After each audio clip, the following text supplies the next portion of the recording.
നമസ്കാരം, ഇൻഫോടെക്കിലേക്ക് സ്വാഗതം. അന്തരിച്ച മുൻ ADM നെവിൻ ബാബുവിന്റെ ഭാര്യയുടെ ഹർജി തള്ളി കോടതി. നെവിൻ ബാബുവിന്റെ മരണത്തിൽ തുടരന്വേഷണമില്ലെന്ന് ചൂണ്ടിക്കാട്ടിയ ജുഡീഷ്യൽ ഫസ്റ്റ് ക്ലാസ് കോടതി കേസ് തലശ്ശേരി സെക്ഷൻ കോടതിയിലേക്ക് മാറ്റി. കേസിൽ ഇരുവിഭാഗങ്ങളുടെയും വിശദമായ വാദം കോടതി കേട്ടിരുന്നു. അതിനുശേഷം ഇന്നത്തേക്ക് വിധി പറയാൻ മാറ്റുകയായിരുന്നു. ഇന്ന് കേസ് പരിഗണിച്ച കോടതി നെവിൻ ബാബുവിന്റെ കുടുംബത്തിന്റെ ആവശ്യം തള്ളുകയായിരുന്നു.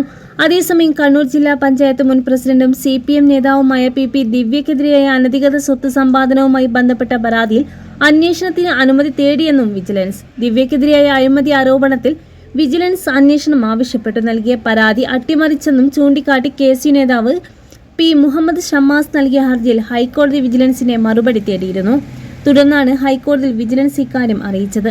അന്വേഷണത്തിന് അനുമതി തേടിയല്ല, പുരോഗതി അറിയിക്കാൻ വിജിലൻസിന് കോടതി നിർദ്ദേശം നൽകി.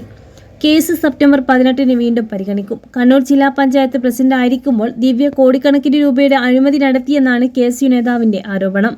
ബെനാമി സ്വത്ത് ഇടപാടുകളടക്കം സംബന്ധിച്ച അന്വേഷണം ആവശ്യപ്പെട്ട് വിജിലൻസിന് പരാതി നൽകിയിരുന്നു എന്ന് ഹർജിയിൽ പറയുന്നു. എന്നാൽ ഉന്നത ഇടപെടലിൽ 6 മാസമായിട്ടും പരാതിക്കാരന്റെ മൊഴി പോലും എടുക്കാതെ അന്വേഷണം അട്ടിമറിക്കപ്പെടുന്നു എന്നായിരുന്നു ഹർജിയിൽ പറഞ്ഞിരുന്നത്.